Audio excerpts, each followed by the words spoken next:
ومولانا محمدا عبده ورسوله الذي أرسله بالحق بشيرا ونذيرا وداعيا إلى الله بإذنه وسراجا منيرا فقد قال الله سبحانه وتعالى في كلامه المجيد وفرقانه الحميد أعوذ بالله من الشيطان الرجيم بسم الله الرحمن الرحيم الحمد لله رب العالمين الرحمن الرحيم مالك يوم الدين إياك نعبد وإياك نستعين اهدنا الصراط المستقيم صراط الذين أنعمت عليهم غير المغضوب عليهم ولا الضالين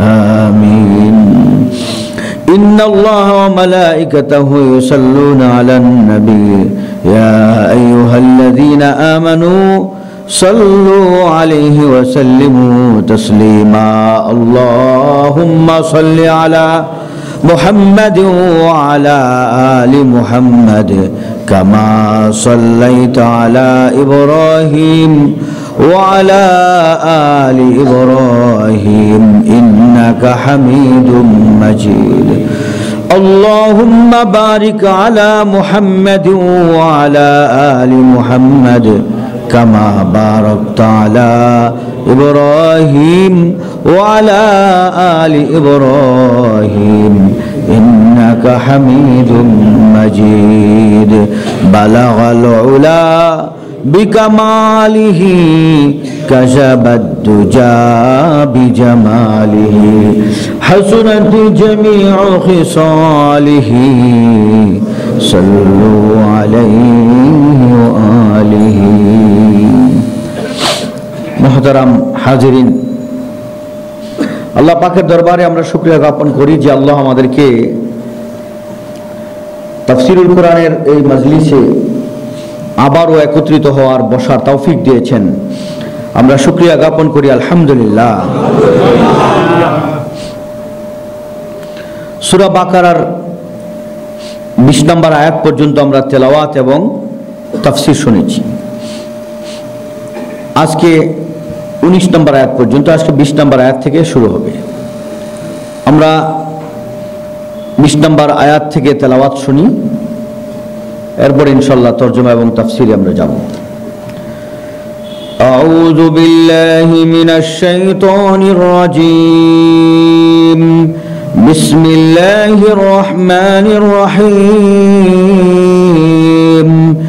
ইয়া আইয়ুহান নাসু উবুদু রাব্বাকুমুল্লাযী খালাকাকুম ربكم الذي خلقكم والذين من قبلكم لعلكم تتقون الذي جعل لكم الأرض فراشا والسماء بناء وأنزل من السماء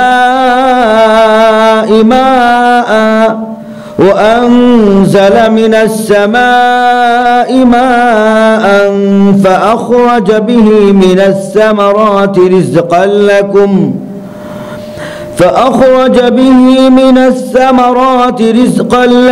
فلا تجعلوا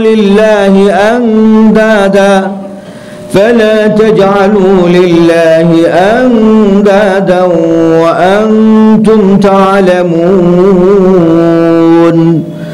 وإن كنتم في ريب مما نزلنا عبدنا فأتوا بسورة من مثله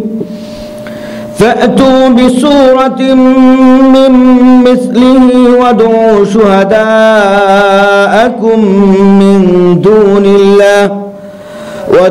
شهداءكم من دون الله إن كنتم صادقين فإن لم تفعلوا ولن تفعلوا فاتقوا النار التي وقودها الناس والحجارة أعدت للكافرين وبشر الذين آمنوا وعملوا الصالحات أن لهم جنات تجري من تحتها الأنهار كلما رزقوا منها من ثمرة رزقا قالوا هذا الذي رزقنا من قبل وأتوا به متشابها ولهم فيها أزواج مطهرة وهم فيها خالدون إن الله لا يستحيي أن يضرب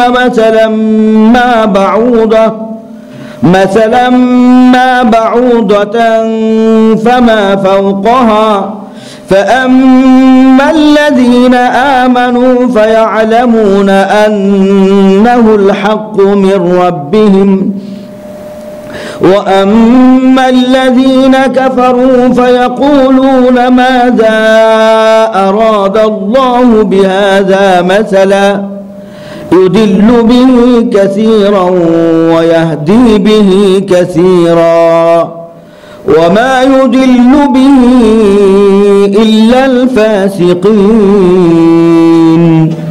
الذين ينقضون عهد الله من بعد ميثاقه ويقطعون ما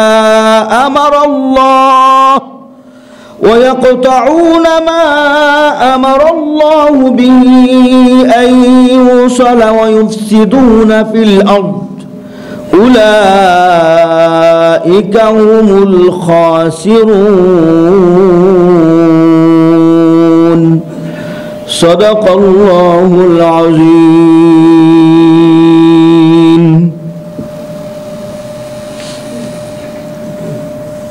আল্লাহ রাব্বুল আলামিন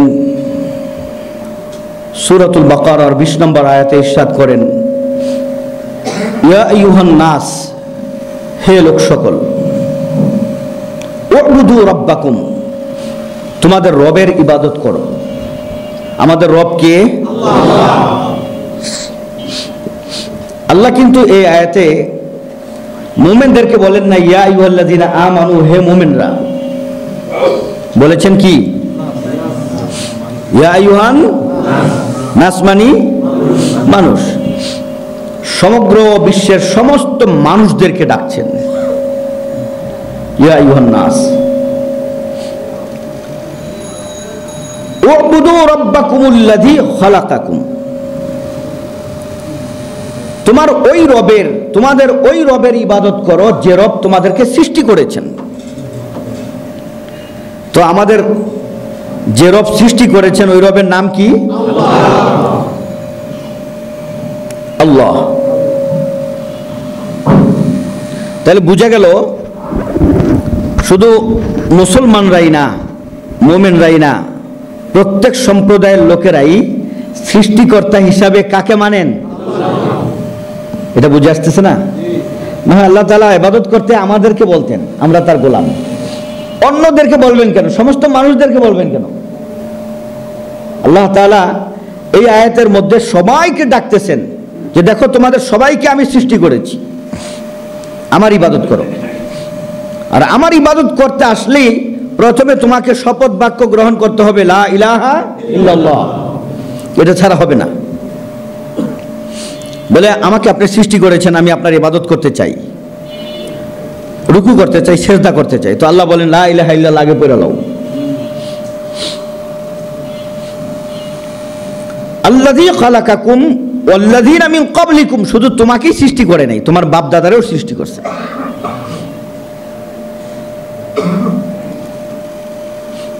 লাআল্লাকুম তাত্তাকুন, যাতে তোমরা আল্লাহকে ভয় করতে পারো। তাহলে আল্লাহকে ভয় করা, যে যত বেশি ইবাদত করবে তার ভিতরে আল্লাহ পাকের ভয় তত বেশি ঢুকবে। এই জন্য আল্লাহ বলতেছেন ইবাদত করো তো ভয় আসবে, ইবাদত করো তো আল্লাহর মহব্বত সৃষ্টি হবে। যে যত বেশি নামাজ পড়বে, জিকির করবে, তেলাওয়াত করবে, কোরআন শুনবে, কোরআন তেলাওয়াত করবে, তত বেশি আল্লাহর সাথে তার সম্পর্ক হবে।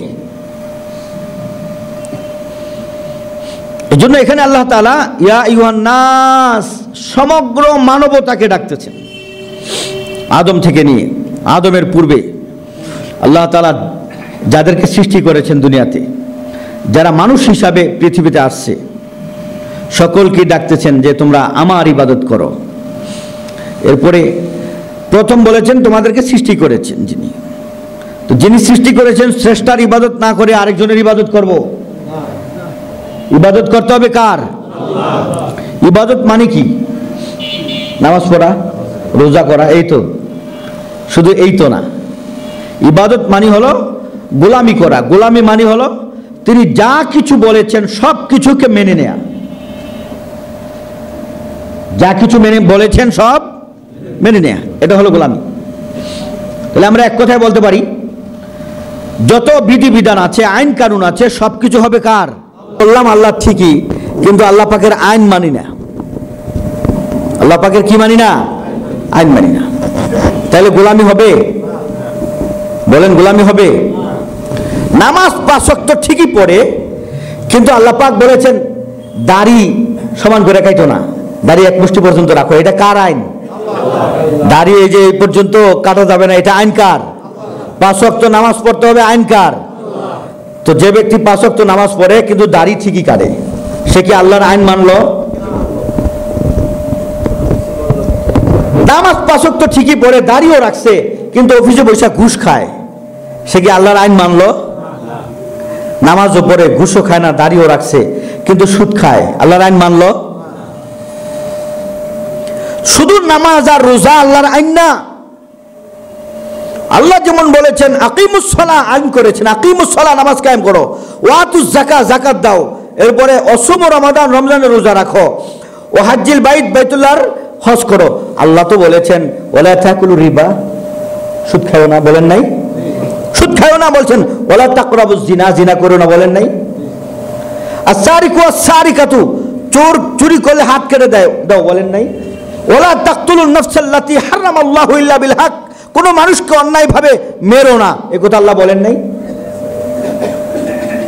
তো খালি আইন আল্লাহর কথায় আল্লাহর গোলামি করি নামাজে আইসা, আর সব আইন লঙ্ঘন করি, তাহলে আল্লাহর গোলামি করা হইলো? এই জন্য আল্লাহ বলতেছেন ইউমিনুনা বিবাদিল কিতাব ওয়া ইয়াকফুরুনা বিবাদ, তোমরা কিতাবের কিছু মানো, কিছু মানো না। আমার কিছু কথা মানো, আমার কিছু কথা মানো না, তো আমার গোলাম হতে পারো না। উদখুলু ফিস সিলমি কাফা, মুসলমান ভালোভাবে হয়ে যাও, ইসলামে ভালো করে ঢুকে যাও, অর্ধেক অর্ধেক হবে না। তো আল্লাহ বলতেছেন তোমার সৃষ্টি করছি আমি, তো আইন চলবে আমার, কথা চলবে আমার, গোলামি চলবে আমার। এখন আল্লাহর গোলামি বললেই, আল্লাহর ইবাদত বললেই খালি নামাজ, রোজা, হজ, যাকাত মাথার মধ্যে এসে থাকে, আর কিছু আসে না। রাষ্ট্র পরিচালনা করবে মানুষের রচিত সংবিধান দিয়া, আল্লাহর সংবিধান দিয়া রাষ্ট্র পরিচালনা হবে না। আল্লাহ বলতেছেন ওয়াল্লাম ইয়াহকুম বিমা আনজালাল্লাহ ফাউলাইকা হুমুল কাফিরুন ফাউলাইকা হুমুজ জালিমুন ফাউলাইকা হুমুল ফাসিকুন, আমি যা অবতীর্ণ করেছি তা দিয়ে যদি কেউ সমাজ পরিচালনা না করে, বিচার না করে, আদালত না চালায়, রাষ্ট্র না চালায়, সে হয়তো কাফের, না হয় ফাসেক, না হয় জালেম। মানে আপনারই যদি আজকে প্রধানমন্ত্রী বানায় দেওয়া হয়, আপনি কইবেন যে কোরআন দিয়ে রাষ্ট্র চালামু না, চালামু আব্রাহাম লিঙ্কনের ওই সংবিধান দিয়ে, ব্রিটিশের সেই সংবিধান দিয়ে। আমাদের বানানো সেই সংবিধান দিয়ে। এটা আমাদের মজ্জাগত অভ্যাস হয়ে গেছে। আমরা কোরআনকে মনে করি শুধু নামাজে পড়বো আর তেলাওয়াত করবো, বা শেষ। আর আল্লাহর গোলামি মানি হলো, আল্লাহর ইবাদত মানি হলো নামাজ আর রোজা, শেষ। মানুষের জীবনের প্রত্যেকটা কাজ রাসূলের অনুসরণ করে আল্লাহকে মানা, আল্লাহর বিধান মতো করাই হলো আল্লাহর গোলামি, আল্লাহর ইবাদত। কিন্তু ইবাদতের অর্থকে আমরা সীমিত করতে করতে নামাজ রোজার মধ্যে নিয়ে আসি আর মসজিদের মধ্যে ঢুকাই দিচ্ছি। ইবাদত হবে মসজিদে, মসজিদের বাহিরে কোনো ইবাদত হবে না। এটা কি ঠিক? ইবাদত কি দোকানে হবে না? দোকানদার যদি আল্লাহর কোরআনের বিধান অনুযায়ী দোকানদারি করে, ওইটা দোকানদারি হবে না, ওইটা তার ইবাদত হবে। আল্লাহ কি বলেছেন? আল্লাহ বলেছেন ওয়াইলুল লিল মুতাফফিফিন আল্লাযীনা ইযা তালু আলান নাসি ইস্তাওফুন ওয়া ইযা কালুহুম আও ওয়াজানুহু ইউখসিরুন। ওরা যখন নিজেরা মাইপা আনে তো 1 কেজি এর সাথে যাতে 100 টাকা বা কিছু বেশি দেয়, আর যখন নিজে দেয় তখন একটু কম দেয়।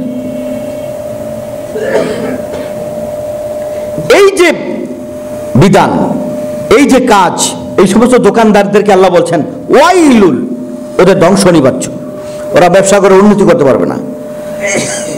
আর আপনারা যখন জানবেন যে ওই দোকানদার মাপার সময় একটু বেশি দেয়, ওই দোকানদারের দোকানে গিয়ে সবাই ভিড় করবে। ভিড় করে না? কেন বলো? উনি মাপে ভালো দেয় এবং বেশি দেয়।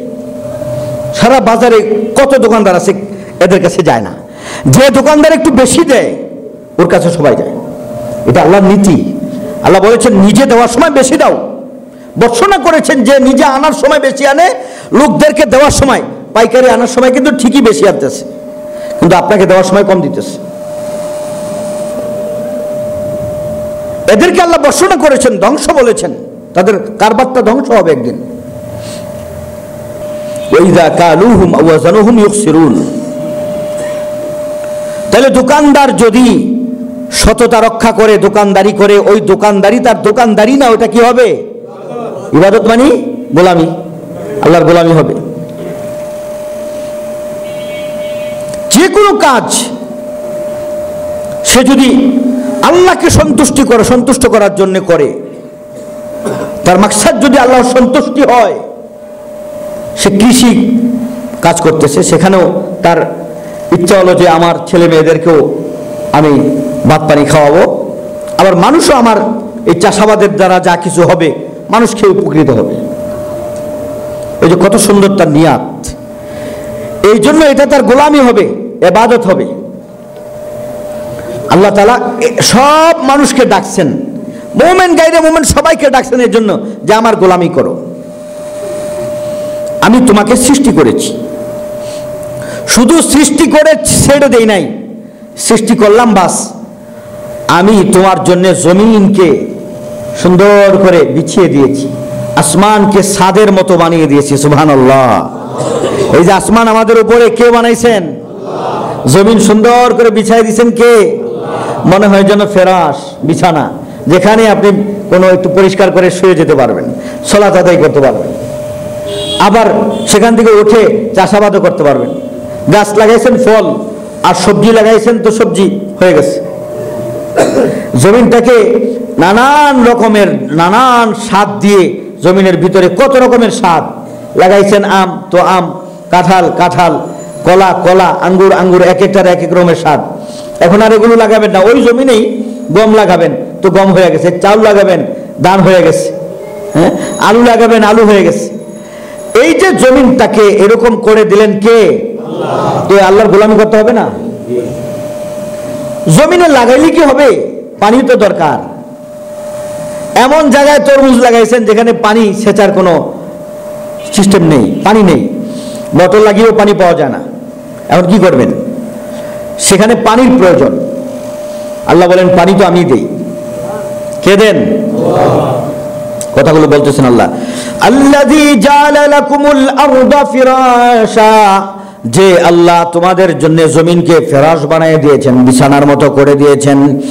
ওয়াস সামাআ বিনাআ, আসমানকে সামিয়ানার মতো বানিয়ে দিয়েছেন, এর নিচে কত সুন্দর করে তাবু টানিয়ে তুমি বসবাস করতেছো। ও আনজালা মিনাস সামাই মা, আবার ওই আসমান থেকেই তোমাদের জন্য ওই আল্লাহ রাব্বুল আলামিন পানি বর্ষণ করেন। পানি দিয়ে তুমি কি করো? ফাআখরাজা বিহি সামা মিনাস সামারাতি রিজকাল লাকুম, তোমার জন্য জমিনের ভিতর থেকে তোমার রিজিকের ব্যবস্থা এই পানির মাধ্যমে কে করেন? আল্লাহ। তাহলে তুমি ওই আল্লাহর গোলামি করবে না? ওই আল্লাহর গোলামি করো। আরেকটা কাজ তোমার করতে হবে, ফালা তাজালু লিল্লাহি আনদাদা, গোলামি তো করবাই, ওই আল্লাহর সাথে কারো শিরিক করা যাবে না। ফালা তাজালু লিল্লাহি আনদাদা, আন্দাদ নিদ্দুনের বহুবচন, আন্দাদ নিদ্দুন, তোমরা তার সাথে কাউকে সমকক্ষ সাব্যস্ত করবে না। আল্লাহর কোন শরিক আছে? কিসে নাই? তার অস্তিত্বে, জাতে, তার জাতে যেমন কোনো শরিক নাই, তার গুণাবলীতেও কোনো শরিক নাই। এটা তো আমরা স্বীকার করেছি। ফালা নিদ্দালাহু, তার সমকক্ষ কেউ নাই। ওলা জিদ্দালাহু, তার প্রতিপক্ষ কেউ নাই। আছে? ওলা মিসলালাহু, তার মতো কেউ নাই। ওলা মাসিলালাহু, তার উদাহরণও কেউ নাই।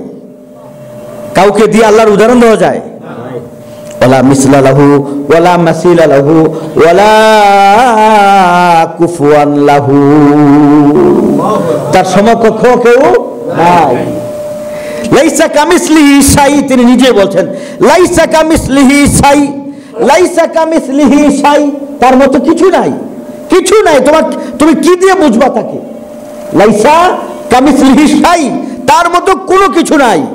তিনি একক, অদ্বিতীয়, লা শারিকা লাহ, তার কোনো শরিক নাই, মানে তিনি তার মতো, তিনি একক সত্তা। সেটি বলছেন ফালা তাজালু লিল্লাহি আনদাদা, তার কোনো সমকক্ষ কোনো ব্যাপারই তুমি কাউকে সাব্যস্ত করতে পারবে না, করবে না। কেন? যদি করো এটা নিমক হারামি হবে। নিমক হারামি হবে না? পৃথিবীর এমন কেউ আছে তার মতো পানি বর্ষাবে? আছে? নাই, কেউ নাই। তিনি যদি বলেন সূর্যের আলো আমি দিব না, পৃথিবীর কোন বিজ্ঞানী কোন সেক্টর এমন আছে, কোন সেন্টার যে আলো বের করে আনবে? পারবে? চীন বানাইছে তো, সূর্য বানাইছে, সূর্য চালায় দেখুক না। সূর্য বানাইছে ঠিক আছে, এর চেয়ে 10 গুণ পাওয়ার সম্পন্ন একটা সূর্য বানাইছে। সূর্য কয়দিন চালাতে পারবে? আর আল্লাহ কত কোটি লক্ষ বছর ধরে চালাইতেছেন। এখন নাসার বিজ্ঞানীরা সূর্যের ভিতরে আল্লাহ কি করেন, কি কুদরতের খেলা খেলেন, সূর্য কি এটা জানার জন্য একেবারে সূর্যের পর্যন্ত পৌঁছে গেছে। পৌঁছুক, আরো উদ্ঘাটন করুক আল্লাহর কুদরত। আমরাও জানি যে আল্লাহ তাআলা কাদের কুদরত দানি হার কে খাহি আকুনি, জিন্দারা মুর্দা কুনি, অমুর্দারা জিন্দা কুনি। আল্লাহ সবকিছু করতে পারেন। মৃতকে যেমন জীবিত করতে পারেন, জীবিতকেও মৃত করে দিতে পারেন। তো তোমরা সূর্য পর্যন্ত যাও, আমরা তো বলে পাওয়ার দিতেছেন, আবার একদিন এর পাওয়ার ফিনিশ নাই, পাওয়ার লস, পাওয়ার নাই। আল্লাহ কোরআনে বলে দিয়েছেন ইজা শামসু কুইরাত, ইজা শামসু কুইরাত ওয়া ইজান নুজুমু কাদারাত, সূর্য একদিন আলোহীন হয়ে পড়বে। এখন বিজ্ঞানী দেখতেছে আলোহীন আস্তে আস্তে হইতেছে, আলো দিতে দিতে আলো ছাড়া হয়ে গেছে, আস্তে আস্তে আরো আলো কমবে, কমতে কমতে কমতে কমতে বিজ্ঞান ঘোষণা দিয়েছে একদিন এমন আসবে সূর্যের মধ্যে আলো খুঁজে পাওয়া যাবে না। আল্লাহ তো বলেই দিয়েছেন আলো খুঁজে পাওয়া যাবে না। তো বিজ্ঞান সূর্যের একবারে কাছাকাছি চলে গেছে, নাসার বিজ্ঞানীরা এই 2-3 দিন আগে, কয়েকদিন আগে। এবং যে যন্ত্র দিয়ে গিয়েছে ওরা ভাবতেও পারে না এই যন্ত্র দিয়ে ওরা ওই পর্যন্ত যাইতে পারবে, এই স্যাটেলাইটের মাধ্যমে ওই পর্যন্ত যেতে পারবে, বরং সব জলে পড়ে ছাই হয়ে যাবে। কিন্তু পারছে,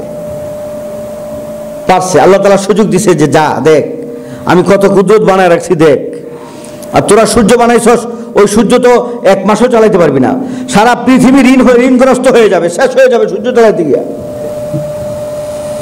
কিন্তু ওরা উঠাইছে, চীনের বিজ্ঞানীরা একটা সূর্য বানায়া উঠাই দিছে, এখন আবার একটা চন্দ্র বানাইতেছে। কি বানাইতেছে? চন্দ্র। আল্লাহকে বানা, এই চন্দ্র নাকি সারা বিশ্বকে আলো দিবে, আলো দিবে। আমাদের আল্লাহর চন্দ্র না থাকলে যেদিন উঠবে না ওই দিন ওদের চন্দ্র সারা বিশ্বকে আলোকিত করবে। কিন্তু কয়দিন করবে, কয় সেকেন্ড করবে, কয় মিনিট করবে, কয় ঘন্টা করবে? এটার ভিতরে যে যা কিছু খরচ করতে হবে, ওই খরচ করতে করতে চীন ধ্বংস হয়ে যাবে, জাপান ধ্বংস হয়ে যাবে, রাষ্ট্র ধ্বংস হয়ে যাবে। কিন্তু আল্লাহর চাঁদ সূরজ কি এখনো পর্যন্ত ধ্বংস হয়েছে? আল্লাহ লিমিট করে দিয়েছে যে এই দিন আমি সূর্যকে ভেঙে দিব, চন্দ্রকে ভেঙে দিব, পৃথিবীর কোনো শক্তি রাখতে পারবে না। আল্লাহ বলতেছেন এগুলো তো আমি তোরে দিয়েছি, তো তুই আমার গোলামি কর, আর আমার সাথে কাউকে শরিক করবি না। এই দুটা কাজ। কয়টা কাজ? দুইটা। একটা হলো তার গোলামি করতে হবে, তার সাথে কাউকে শরিক করা যাবে না। শরিক করা মানি, এটার মানি অনেক বিস্তৃত। সংক্ষেপে আমরা যেটা বুঝি, যেই কাজটা আল্লাহকে করি ওই কাজটা কোনো মানুষকে করা যাবে না। তাহলে আল্লাহকে কি করি? সম্মান করি। মানুষকে সম্মান করার জন্য আল্লাহ তাআলা পদ্ধতি শিখাই দিয়েছেন।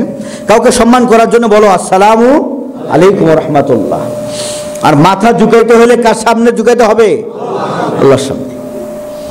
আল্লাহ বলছিলেন এই সমস্ত ফেরেশতারা আদমের সামনে মাথা ঝুঁকা, মাথা ঝুঁকা। তো সবাই ঝুঁকাইছে, ঝুঁকায় না ইবলিস, মাথা ঝুঁকায় সম্মান করতে গেছে আল্লাহ তাআলা আদমের সামনে। কারণ আদম আলেম। আদম কি আলেম? ও আল্লামা আদম আল আসমাআ কুল্লাহ। আল্লাহ ইলম শিখা দিয়া আলেম বানায়া এবার আদমরে বসাইছে, বসা বলে যে ওরে মাথা ঝুঁকায় সম্মান কর। ওই সম্মান আল্লাহর নির্দেশে হয়েছে। এখন আপনি যদি কারোর সামনে মাথা ঝুঁকান এবং সম্মানের নিয়তে মাথা ঝুঁকান, তো এটা শরীয়ত সমর্থিত না। কোন মুসলমানকে সম্মান জানাতে হলে তাকে আসসালামু আলাইকুম বলে সম্মান জানাবে। মাথা ঝুঁকানো আল ইনহেনা, এটাকে বলা হয় ইনহেনা, মাথা ঝুঁকানো। মাথা ঝুঁকিয়ে একমাত্র সম্মান করতে হবে কাকে? তাহলে আমরা রুকু করি না, রুকুর মধ্যে মাথা ঝুঁকাই, আর সাজদা করি, সাজদার মধ্যে ডাইরেক্ট মাথা একেবারে মাটির মধ্যে ঝুঁকিয়ে দেই, মিলিয়ে দেই। এই দুই পদ্ধতিতে আল্লাহকে সম্মান করতে আল্লাহ কোরআনে বলেছেন ওয়ারকাউ ওয়াসজুদু। প্রথমে মাথা ঝুঁকাও রুকু করে, এরপরে সাজদা করে কমপ্লিটলি ভাবে, পরিপূর্ণভাবে নিজেকে সঁপে দাও আমার সামনে। সুবহানাল্লাহ। তো এই দুইটা কাজ কার জন্যে? আল্লাহর জন্য। এই দুটার একটা যদি কোনো মানুষের সামনে করে, এটা হবে শিরিক। কেন সম্মান মানুষকে এভাবে দিবেন কেন? এভাবে সম্মান তো আল্লাহকে দিতে হবে। আল্লাহ কোরআনে বলেছেন এইভাবে সম্মান তাকে দেওয়ার জন্যে, আর অন্যকে দিতে তিনি নিষেধ করেছেন লা তাসজুদু লিশ-শামসি ওয়ালা লিল কামার। তিনি বলেছেন সূর্যের সামনে এবং চন্দ্রের সামনে কোনো মানুষের সামনে এভাবে সিজদা করবে না, মাথা ঝুঁকাবে না। একমাত্র মাথা ঝুঁকাবে কার সামনে? আসজুদু লিল্লাহি ওয়াহদিল কাহার। একমাত্র আল্লাহ পাকের সামনে তোমাকে মাথা ঝুঁকাতে হবে। এখন আপনি যদি মানুষের সামনে মাথা ঝুঁকান, কবরের সামনে মাথা ঝুঁকান, পীরের সামনে মাথা ঝুঁকান, এটাই শিরিক হয়ে গেল। এই জিনিসটা আল্লাহ নিষেধ করেছেন। ফালা তাজআলু লিল্লাহি আনদাদা, তুমি আল্লাহর সাথে কাউকে শরীক সাব্যস্ত করো না, সমকক্ষ সাব্যস্ত করো না। ও আনতুম তাআলামুন, কিভাবে সমকক্ষ, কিভাবে সমতা, কিভাবে সমান সমান, কিভাবে আল্লাহকে আল্লাহর সাথে অন্য কাউকে শরীক করবা, এইগুলো তুমি জানো। জানার পরেও আল্লাহর সাথে কাউকে শরীক করো না। এক মানুষ জানে না, সেটা ভিন্ন জিনিস। আরেকজনে যাই না, এরপরে সিজদা করতেছে, রুকু করতেছে, এটা কি আল্লাহ নিষেধ করেছেন? এরপরে আল্লাহ তাআলা বলতেছেন দেখো এগুলো তো আমি কোরআনে বলছি। কোথায় বলছেন? এই কথাগুলো কোথায়? না আমার নিজের থেকে বলছি, কোরআনে বলছেন। আল্লাহ বলতেছেন এই কোরআনের ব্যাপারে যদি তোমার কোনো সন্দেহ থাকে, وإن كنتم في ريب مما نزلنا على عبدنا فأتوا بسورة من مثله। যখন কোরআন নাজিল হয়েছে মদিনাতে, মাদানী সূরা, তখন কিন্তু রাসূল সাল্লাল্লাহু আলাইহি ওয়াসাল্লাম এই কথাগুলো বলতেছিলেন কাফের মুশরিকদেরকে এবং যারা মুসলমানদেরকে, যে আজকের থেকে তুমি আল্লাহরও নামাজ পড়বা, সিজদা করবা, আবার হুবুলের সামনে, লাতের সামনে, মানাতের সামনে, উজ্জার সামনে, এগুলো মূর্তির নাম, এই মূর্তিগুলোর সামনে গিয়ে কাবা ঘরের পাশে রাখা, এগুলোর সামনে গিয়ে এগুলোকে সিজদা করবা, বা তোমার ঘরে বা কোন কোথাও আছে এগুলো রাখা, এগুলোর সামনে গিয়ে সিজদা করবা, তাইলে কিন্তু আল্লাহর গোলামি হবে না, আল্লাহর গোলামি হবে না। নবীজি বলেন, আমি সবগুলো কথা আল্লাহ পাক থেকে বলেছি, আমার থেকে কোনো কথা বলি নাই। যদি তোমরা মনে করো নিজে বানাইয়া মুহাম্মদ কোনো কথা বলেছে, আমি আমার থেকে কোনো কথা বলেছি, তাইলে তোমাদেরকে আল্লাহ বলেছেন তোমরা এইরকম একটা কথা, এইরকম একটা সূরা, এইরকম একটা আয়াত যেগুলো আল্লাহ আমার উপর অবতীর্ণ করেছেন বলে আমি দাবি করি, এর মতো একটা সূরা তোমরা বানায় নিয়ে আসো। সুবহানাল্লাহ। একটা সূরা বানায় নিয়ে আসো, যাও। তোমরা মক্কাবাসী না, মদিনাবাসী না, সারা পৃথিবীবাসী মিলে বানায় নিয়ে আসো, যাও। যাকে ইচ্ছা তাকে ডেকে নিয়ে আসো। এই চ্যালেঞ্জ কে দিলেন? আল্লাহ। প্রথম বলেন ইবাদত করো, গোলামি করো, আমার সাথে শরীক করো না, আর যা আমি নাজিল করেছি মুহাম্মাদের উপরে এটা আমার কথা, আমার বক্তব্য, আমি আল্লাহর বক্তব্য। যদি না মানো তাহলে এইরকম একটা বক্তব্য বানায় নিয়ে আসো। তোমরা তো আরবি ভাষাবিদ, আরবি জানো। আরব বিশ্ব, আজম বিশ্ব, ইরান তুরান, সারা বিশ্বের সমস্ত পণ্ডিতদেরকে একসাথ করে যত বছর লাগে তত বছর লাগিয়ে একটা সূরা বানায় নিয়ে আসো, যাও। বড় সূরার দরকার নাই, ছোট্ট একটা সূরা বানায় নিয়ে আসো, যাও। আমি বলি না ইয়াসিন সূরা বানায় নিয়ে আসো, সূরা বাকারা বানায় নিয়ে আসো, একটা যে কোনো একটা সূরা বানায় নিয়ে আসো, যাও। পারছে ওরা বানাইতে? পারছে আজও পর্যন্ত? আল্লাহ চ্যালেঞ্জ কি আজও পর্যন্ত কোরআনে নাই? এখনকার তারা কি পারবে? তখনই তো পারে নাই। আর এখনকার পণ্ডিতেরা তো পাণ্ডিত্য লাভ করেছে তখনকার পণ্ডিতদের থেকে। এই যে আমরা ভাষা শিখি, আরবি ভাষা, এই আরবি ভাষার প্রত্যেকটা শব্দের প্রমাণ ওই তখনকার যারা ভাষাবিদ ছিল তাদের থেকে নিতে হয় আমাদের। যে কোনো শব্দের যদি আমি ব্যাখ্যা করি, শব্দের ব্যাখ্যা বিশ্লেষণ তাদের থেকে নিতে হয়। এখনকার কোনো ভাষাবিদ শব্দের বিশ্লেষণ করেছে এটা চলবে না। এখনকার ভাষাবিদ কি জানে? কারণ আরবি ভাষার উৎপত্তি এটা নতুন কোনো না। আরবি ভাষা শাশ্বত ভাষা। আরবি ভাষা এটা পৃথিবীর শ্রেষ্ঠতম ভাষা। আরবি ভাষা শুধু এই পৃথিবীর ভাষা নয়, এটা জান্নাতেরও ভাষা। আর আরবি ভাষা শুধু মানব দানবের ভাষা না, জান্নাতের ভাষা না, শুধু নবীদের ভাষা না, আরবি ভাষা শুধু মুসলমানের ভাষা না, আরবি ভাষা স্বয়ং আল্লাহ রাব্বুল আলামিনের ভাষা। তাহলে এই ভাষার বিশ্লেষণ খুঁজতে হলে কার পর্যন্ত যাইতে হবে? আল্লাহ পর্যন্ত যাইতে হবে। আল্লাহ যাদেরকে মেধা দিয়েছেন ওরা এই ভাষার বিশ্লেষণ করে গেছেন। ইসলাম আসার পরে ওই পণ্ডিতদের কেউ কেউ তো মুসলমান হয়ে গেছে, কেউ কেউ তো ইসলাম না নিয়েই মরে গেছে, কিন্তু ভাষার উপর তাদের ভূতপত্তি রয়ে গেছে, তাদের পাণ্ডিত্য রয়ে গেছে, তাদের গভীরতা রয়ে গেছে। আর সে সময় আল্লাহ রাব্বুল আলামিন এই চ্যালেঞ্জ দিচ্ছেন, ওয়া ইন কুনতুম ফি রাইবিন মিম্মা নাযালনা আলা আবদিনা ফাতু বিসূরাতিন মিন মিসলিহি। এখানে দুইটা কথা।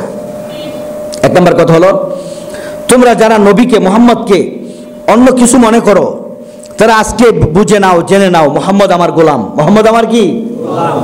তোমরা গোলামি করো। আলা আবদিনা, আমার বান্দার উপরে আমি যা কিছু নাজিল করেছি। বলে নাই মুহাম্মাদের উপরে, নবীর উপরে, রাসূলের উপরে। কি বলতেছেন? বান্দা। তাহলে বন্দেগী করে যে বান্দা হতে পারে সে আল্লাহর সবচেয়ে বেশি কি প্রিয়?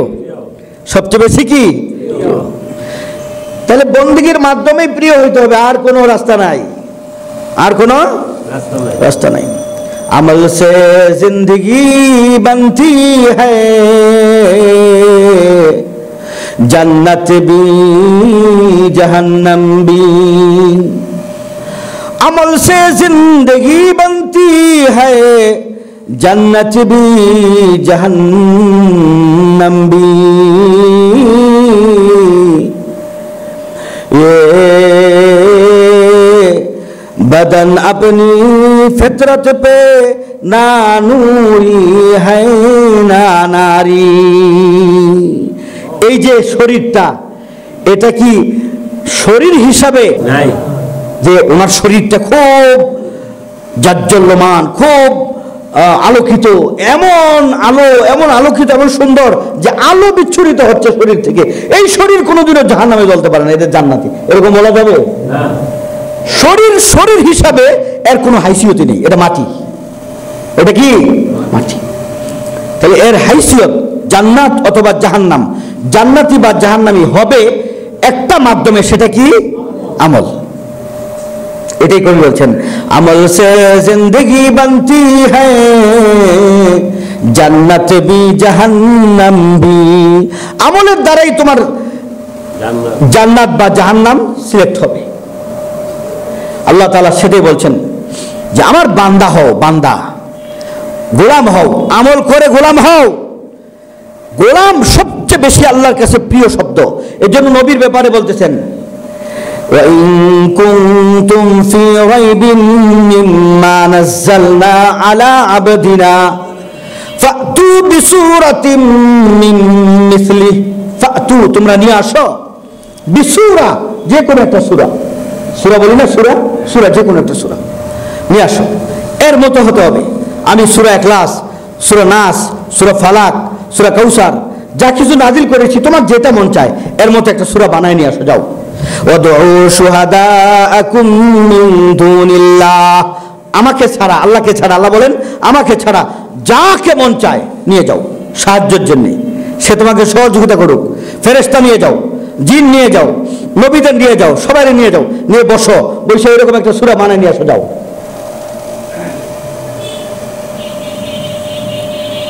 ইনকুনতুম সাদিকিন, যদি তোমরা পারো, তোমরা তো বলো যে আমরা পারি, এইগুলো তো আমাদের আরবি, তাহলে বানিয়ে নিয়ে আসো, যাও। আর যদি না পারো, চ্যালেঞ্জ তো এরকমই হয়, পারলে তো ঠিক আছে, পুরস্কার আছে। আর যদি না পারো তাহলে কি হবে বলো? আল্লাহ রাব্বুল আলামিন বলতেছেন, বান্দারা, আরবের মুশরিকেরা, আরবের হিন্দুরা, আরবের ইহুদিরা, খ্রিস্টানরা, শোনো, যদি চ্যালেঞ্জ যদি গ্রহণ করো তো বানায় নিয়ে আসতে হবে। আর যদি বানায় না নিয়ে আসতে পারো তাহলে আল্লাহ রাব্বুল আলামিন যে শাস্তি নির্ধারণ করে ওই শাস্তি ভোগ করতে হবে। আরবের মুশরিকরা বলল, ঠিক আছে, সূরা বানাবো, আয়াত বানাবো, সূরা বানাবো, এরপরে কাবা ঘরের চত্বরে দেয়ালের মধ্যে আমরা লটকে দিব, দেখবো আমরা মুহাম্মাদের সাথে চ্যালেঞ্জ করে পেরেছি কিনা। সূরা বানাইছে, সূরা কাউসারের মতো একটা সূরা বানাইছে, সূরা বানাইয়া কাবা ঘরের দেয়ালের মধ্যে লটকাই দিছে। কাবা ঘরের দেয়ালের মধ্যে লটকাই দেওয়ার পরে ওই মক্কাবাসীরা দেখার জন্য আসছে, পড়ার জন্য আসছে মেলার দিনে। পরে দেখে আল্লাহ রাব্বুল আলামিন যেইভাবে সূরা বানাইছে, যে সুন্দর করে সূরা বানাইছে, আল্লাহ রাব্বুল আলামিন মুহাম্মদ সাল্লাল্লাহু আলাইহি ওয়াসাল্লামের উপর যেভাবে কোরআন নাযিল করছে, সূরা কাউসার নাযিল করছে, এর ধারে কাছেও তাদের সূরা হয় না, তারাই লিখে দিয়ে গেছে। এরপরে যারা বানাইছে তারাই লিখে দিয়ে গেছে, লাইসা হাযা মিন কালামিল বাশার। আর আমরা যেটা বানাইছি এটা তো আমাদেরটা তো মুহাম্মাদেরটার সাথে মিলেই না, ছন্দও মিলে না, গদ্যও মিলে না। আল্লাহ তো কত সুন্দর করে বানাইছে, ওয়াদ-দুহা ওয়াল-লাইলি ইযা সাজা মা ওয়াদ্দাআকা রাব্বুকা ওয়া মা ক্বালা। দুটা শেষের অক্ষর একেবারে ঠিক, শেষের অক্ষর কি ঠিক। আল্লাহর মিল, কবিতার মিল, ওদেরটা এরকম হয় না। ইন্না আ'তাইনাকাল কাউসার ফাসাল্লি লিরাব্বিকা ওয়ানহার, কত সুন্দর, লাস্টের সব হরফ একরকম। ফাসাল্লি লিরাব্বিকা ওয়ানহার ইন্না শানিআকা হুয়াল আবতার। আর ওরা বানাইছে, ওদের মন মতো একটা বানায়া লাগাই দিছে, যে চ্যালেঞ্জ তো গ্রহণ করছি, লাগাই দিলাম। এরপরে অন্য যারা বিচারক ছিল তারা নিচেটা লিখে দিছে লাইসা হাযা কালামুল বাশার, এই যে মুহাম্মদের যে ইন্না আতাইনা কাল কাউসার, এটা কোনোদিনও মানুষের লেখা কবিতা না। মানুষ এত সুন্দর করে কবিতা লিখতে পারে না, এত সুন্দর করে কথা বলতে পারে না, এত সুন্দর করে কালাম করতে পারে না। এটা অবশ্যই মুহাম্মদের কালাম না, এটা আল্লাহর কালাম। আল্লাহ বলতেছেন চ্যালেঞ্জ তো গ্রহণ করবা, খুব হুঁশিয়ার হয়ে চ্যালেঞ্জ গ্রহণ করতে হবে, সাবধান হয়ে চ্যালেঞ্জ গ্রহণ করতে হবে, না হয় দেখো কি শাস্তি আমি বানায় রাখছি।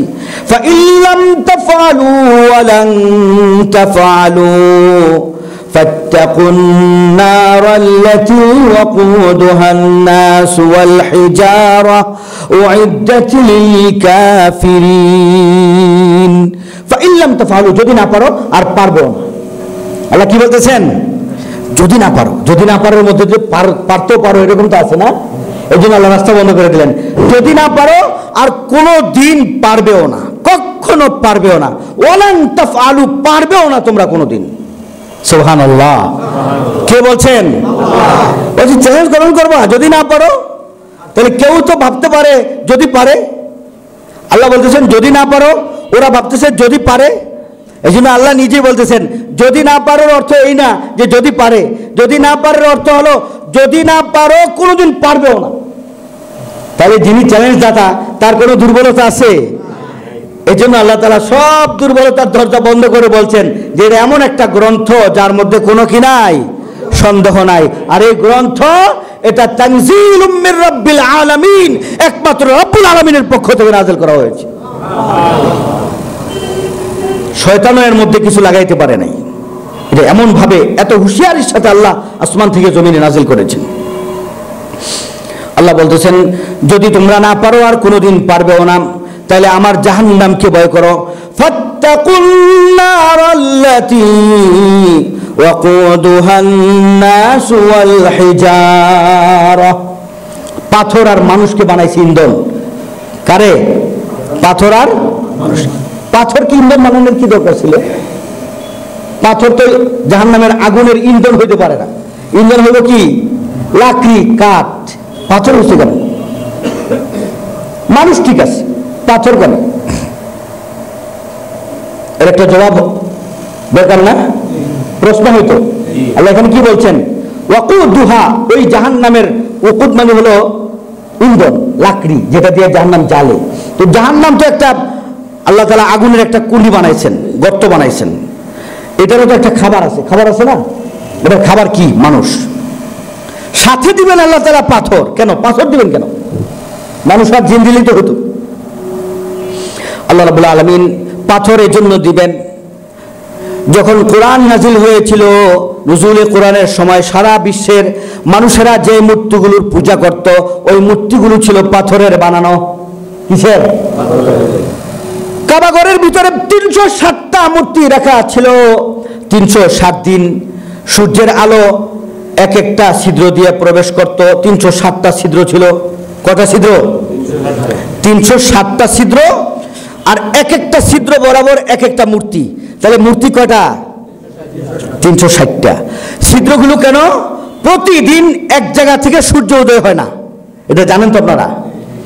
360 দিন 360টা জায়গা থেকে সূর্য উদয় হয়। বুঝতে পারছে? আর পুরা সূর্য পৃথিবীটা ঘুরতে 360 দিন লাগে। এখন এই প্রতিদিন যে ছিদ্র দিয়া, আজকে ছিদ্র দিয়া সূর্যের আলো প্রবেশ করছে, তো এই সূর্য বরাবর যে মূর্তিটা, ওই মূর্তির শরীরের মধ্যে আলো লাগবে, এটা কারেন্টের লাইট মনে করেন। আর ওই মূর্তিটাকে ওই দিন সবাই গিয়ে পূজা করবে। নাউজুবিল্লাহ। পূজার সিস্টেম ছিল কি? উলঙ্গ হইয়া ওটাকে তওয়াফ করবে। ওই কাবাঘরকে তওয়াফ করলেই ওই মূর্তির তওয়াফ হয়ে যাবে। নাউজুবিল্লাহ। এটা ছিল তাদের ওই মূর্তির ইবাদত। তাহলে কালকে করবে এটা, পরশু এটা, এভাবে ঘুরতে ঘুরতে ঘুরতে ঘুরতে পুরা কাবাঘরে ছোট্ট ছোট্ট, কাবাঘরটা তো বিশাল বড় না, দেখেছেন আপনারা, তাহলে মূর্তিগুলো ছোট্ট ছোট্ট ছিল। এভাবে 360টা মূর্তি অ্যাঙ্গেল দিয়ে এগুলোকে ফিট করে লাগিয়েছিল। অ্যাঙ্গেল দিয়ে, না যে ধাক্কা দিলে পড়ে যাবে। এই জন্য রাসূল সাল্লাল্লাহু আলাইহি ওয়াসাল্লাম যেদিন এই মক্কা বিজয় করলেন, ওই দিন লাঠি দিয়ে গুতিয়ে গুতিয়ে এভাবে ধাক্কা দিয়ে দিয়ে এভাবে ধাক্কা দিয়ে দিয়ে অ্যাঙ্গেল থেকে মূর্তিগুলোকে মাটিতে ফেলাইছে। আল্লাহু আকবার। বেলালকে বলছে লাঠি দাও, লাঠি দাও, লাঠি দিছে। পরে যেটাকে পিটান দিতে হয়েছে পিটান দিছে, যেটাকে গুতা দিতে হয়েছে গুতা দিছে, খোঁচা দিতে হয়েছে খোঁচা দিছে, এরপরে অ্যাঙ্গেল থেকে নিচে পড়েছে। তাহলে 360 দিনে 360টা মূর্তির গায়ে আলো পড়তো সূর্যের, আর ওই অনুযায়ী ওরা ওই মূর্তিটার পূজা করত। এখন যারা পূজা করত ওদের ঠিকানা কোথায়? জাহান্নামে। তো আল্লাহ কোরআনে বলছেন তোরা যাদের পূজা করবি ওগো ঠিকানাও জাহান্নামে, তোগো এবং তোদের মাবুদদের সবার ঠিকানা জাহান্নাম। তাহলে এই 360টা মূর্তি ওদের মাবুদ, ওদের কি মাবুদ। তো ওদেরকে যেমন আবু জাহিলকে যেমন জাহান্নামে, আবু লাহাবকে যেমন জাহান্নামে, উতবাকে যেমন জাহান্নামে, সাইবাকে যেমন জাহান্নামে, ঠিক তদ্রূপ এই হুবল, লাত, মানাত, উজ্জা, শামস এদেরকেও জাহান্নামে আল্লাহ নিক্ষেপ করবে।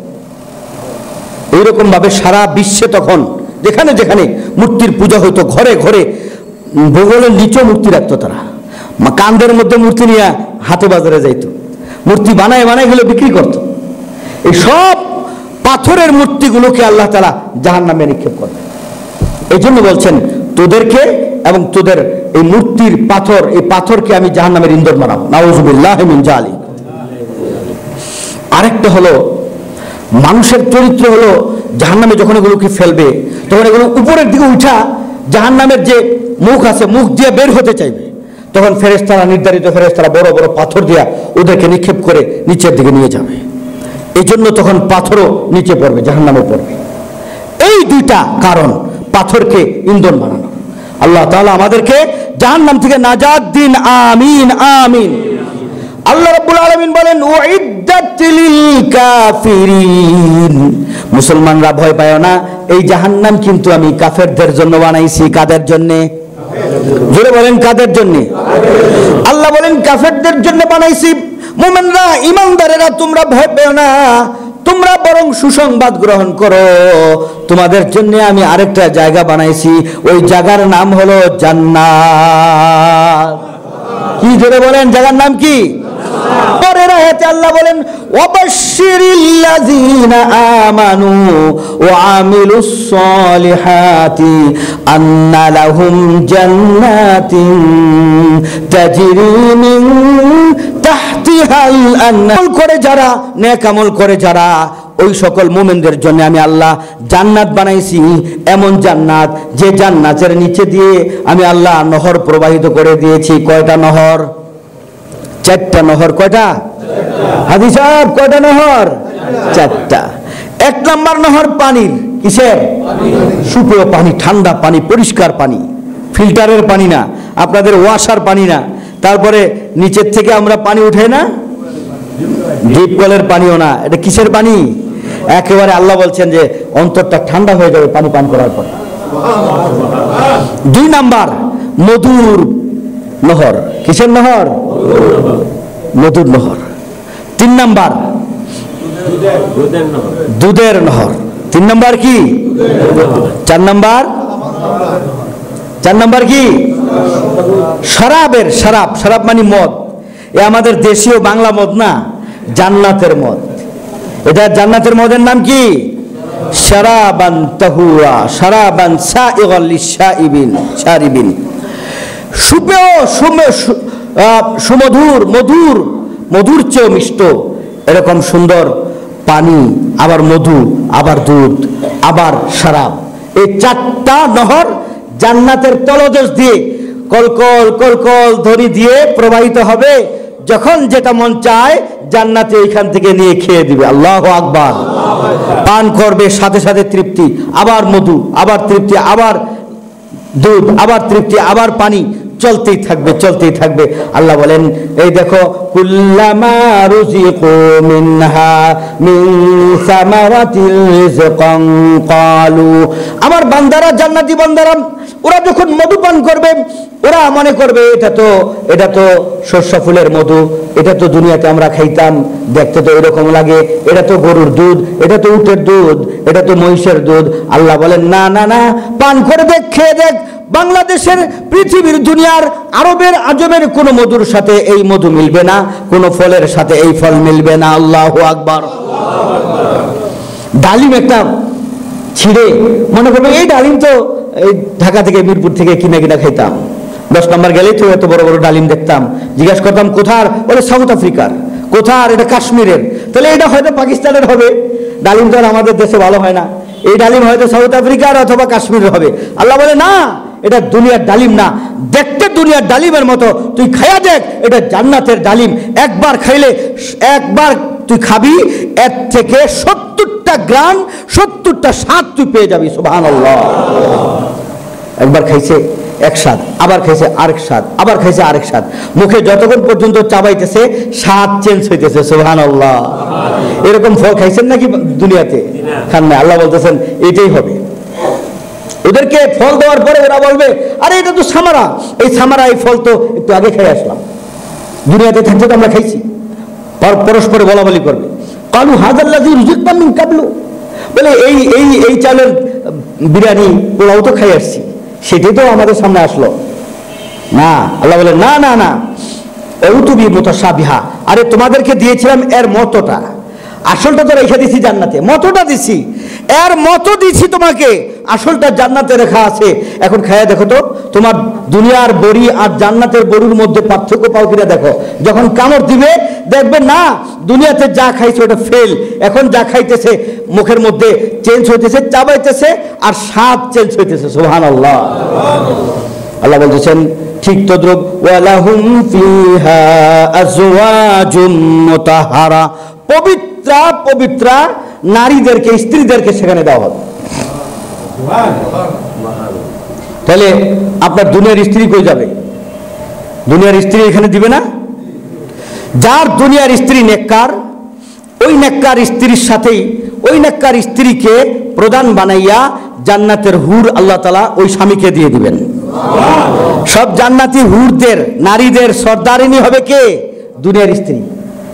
কিন্তু শর্ত হলো এই দুনিয়ার স্ত্রীটা আপনার নেককার হইতে হবে। এটা যদি বদকার হয় তাহলে নেককার একটা মহিলাকে আপনার সাথে বিবাহ বন্ধনে আবদ্ধ করে আপনার সাথে দিয়ে দিবে জোড়া হিসাবে, জোড়া। ওই নেককার স্ত্রী তাহলে স্বামী গেল কই? ওই নেককার স্ত্রীর স্বামী হয়তো জাহান্নামে, বদকার, কাফের, মুনাফিক জাহান্নামে আছে। তো এই মহিলাটাকে তো জান্নাতে দিবে, তো জান্নাতে দিতে হলে তো তার স্বামীর সাথে দিতে হবে, তো একজনকে স্বামী বানায় দিবে। এই জান্নাতের স্ত্রী আবার জাহান্নামে, ওর স্ত্রী তার সাথে নাই। এইভাবে আল্লাহ একজন নেককার বান্দার সাথে নেককার একজন বান্দিকে দিয়ে দিবেন, একজন নেককার বান্দির সাথে একজন জান্নাতি নেককার পুরুষকে দিয়ে দিবেন, এভাবে জোড়া মিলাই দিবেন। সুবহানাল্লাহ। বলে হায় রে, আমার স্ত্রীর তাহলে পাবো না। আপনার স্ত্রীকে পাওয়ার জন্য আপনার স্ত্রীকেও নামাজ পড়তে হবে, আপনার স্ত্রীকেও রোজা রাখতে হবে, সমান সমান পর্যায়ের আমল করতে হবে। আপনার স্ত্রী বেপরদা, আপনার স্ত্রী বেনামাজি, আপনার স্ত্রী রোজা রাখে না, আপনার স্ত্রী হজ করে না, আপনার স্ত্রীকে বলে দিবেন জান্নাতে আমার সাথীত্ব তুমি পাইবা না। আরেকটা নারী যে ভালো তার সাথে আমাকে সেখানে সম্পর্ক করে দেওয়া হবে। এটি আল্লাহ এখানে বলছেন, ওয়ালাহুম ফিহা আজওয়াজুম মুতাহহারা, জোড়ায় জোড়ায় পবিত্র পবিত্রের সাথে মিলবে, পবিত্রা পবিত্রের সাথে মিলবে, জোড়ায় জোড়ায় আল্লাহ তাআলা সিস্টেম করে দিয়ে বলে দিবেন ওয়াহুম ফিহা খালিদুন, থাক এখানে চিরদিনের জন্য, চিরস্থায়ী হয়ে থাক, এখান থেকে আর বের হওয়া লাগবে না। আল্লাহু আকবার। এই পর্যন্ত আসার পরে আল্লাহ বলেন, কোরআনের মধ্যে আল্লাহ অনেক জায়গায় মশা মাছির কথা আলোচনা করেছেন, পিপিলিকার কথা আলোচনা করেছেন, করেছেন না? কাফেররা বলতো এটা আবার কেমন কোরআন, কোরআনে মশার কথা কয়, কোরআনে মাছির কথা কয়, এগুলো আমরা কই রাখি। আল্লাহ যেমন মহান তার কথাগুলো তো মহান হবে। তাহলে মোহাম্মদ তোমার এই এই কালাম এটা আল্লাহর কালাম না। আল্লাহর কালামে আবার পিপিলিকা আসবে কেন? পিঁপড়ার মতো এটা আমার ঘরে জায়গা পায় না, পিঁপড়া ঘর থেকে ঝাড়ু দিয়ে সরাই দেই, আর তোমার কোরআনের মধ্যে কালামের মধ্যে পিঁপড়া চলে আসলো। মশা মাইরে ফেলি, মাছি উড়াই দেই, আর সেই মশা মাছির কথা তোমার কালামে আসলো। হ্যাঁ, মাকড়সা, একটা সূরার নামই মাকড়সা। সূরার নাম কি? আনকাবুত আছে না? একটা সূরার নামই পিপিলিকা, সূরাতুন নামল, সূরাতুন নামল।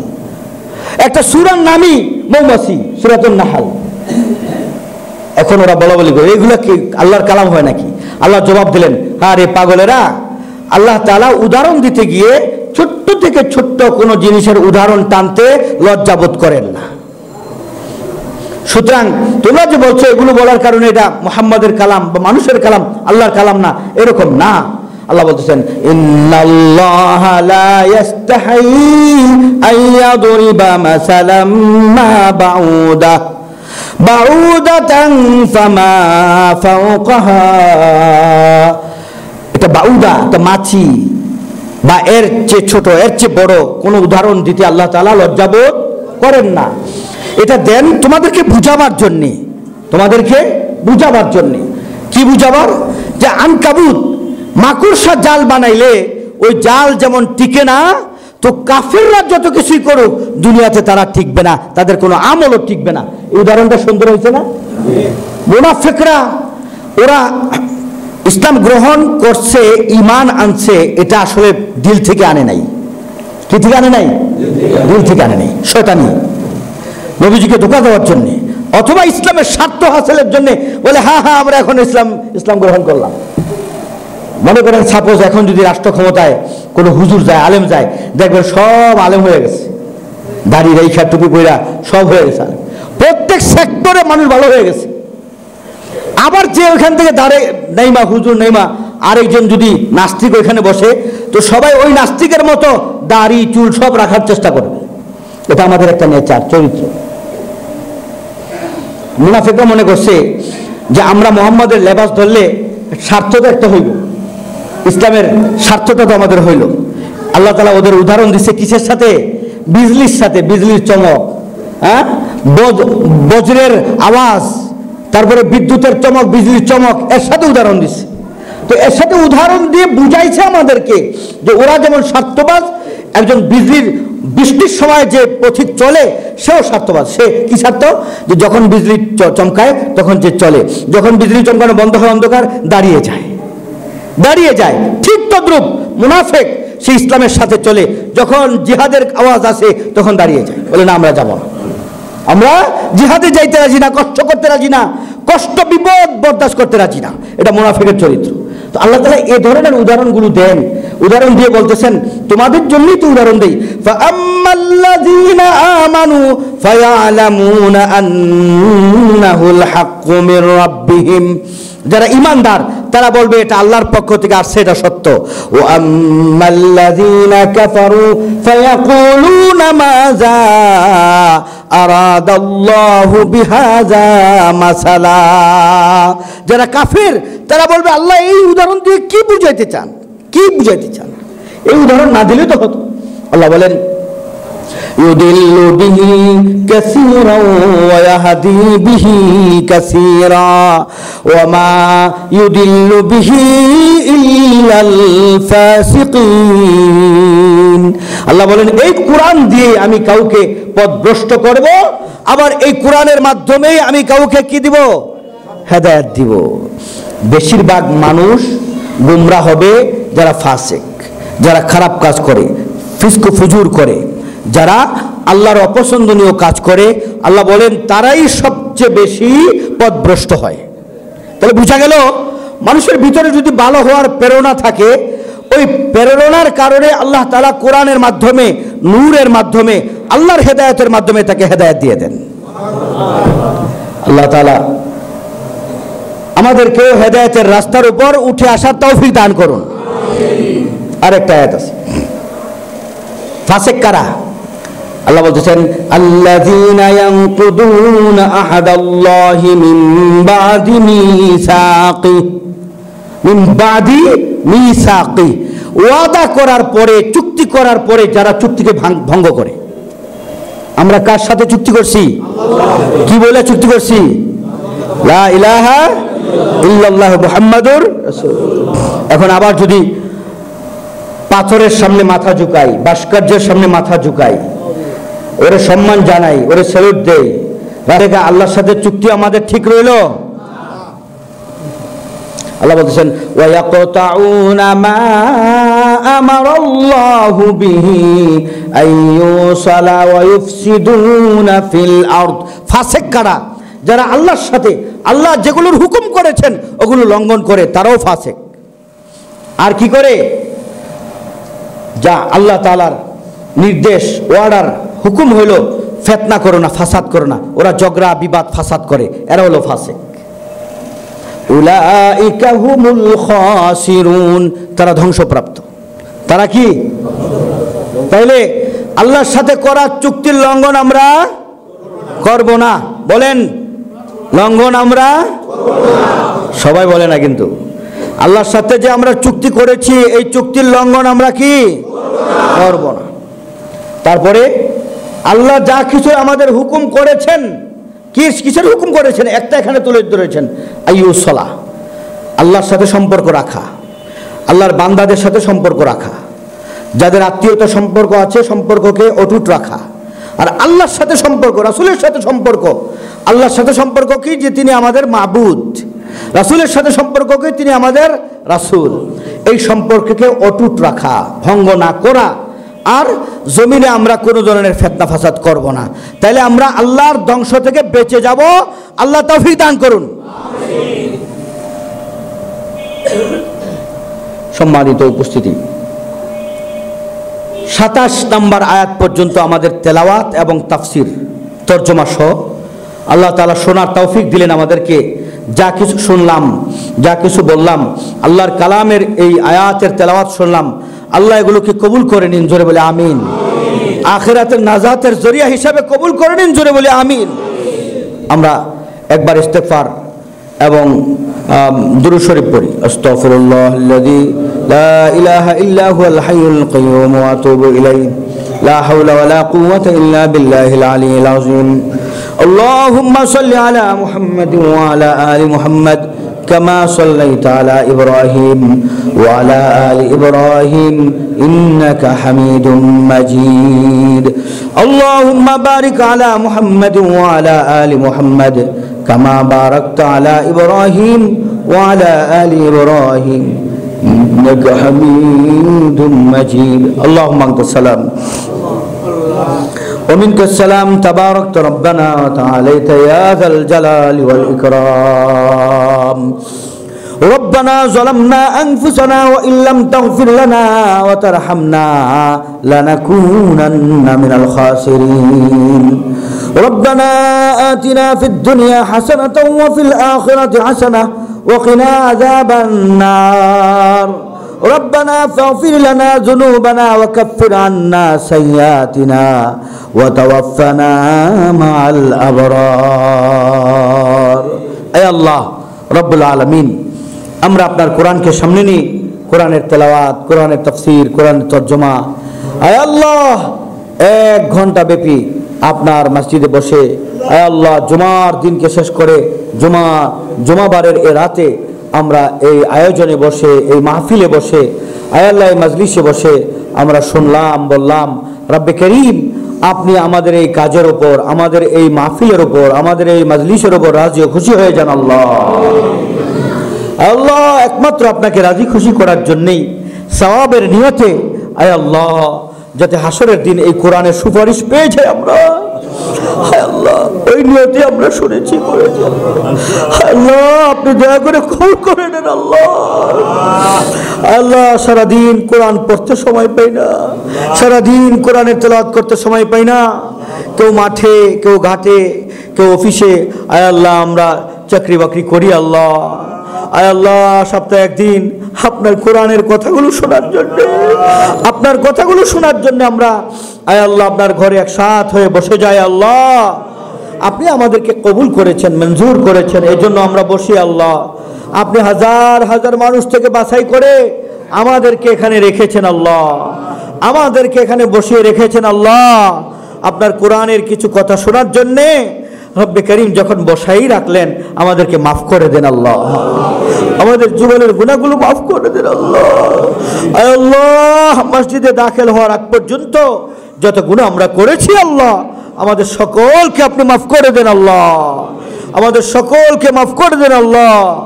আমাদের সকলকে মাফ করে দেন আল্লাহ। রব্বানা ইগফির লানা যুনুবানা ওয়া ইসরাফানা ফি আমরিনা وثبت أقدامنا وانصرنا على القوم الكافرين. ربنا آتنا في الدنيا حسنة وفي الآخرة حسنة وقنا عذاب النار. ربنا فاغفر لنا ذنوبنا وكفر عنا سيئاتنا وتوفنا مع الأبرار. আয় আল্লাহ, আমাদের যার যার যত হাজত আছে পুরা করে দেন আল্লাহ, মুসিবত আছে দূর করে দেন আল্লাহ। আসমানি বালা কোরআনের খাতিরে আয় আল্লাহ আসমানে উঠিয়ে নেন, জমিনি বালা কোরআনের খাতিরে জমিনে দাফন করে দেন আল্লাহ। সমস্ত প্রকারের বালা মুসিবত থেকে আমাদেরকে হেফাজত করেন আল্লাহ।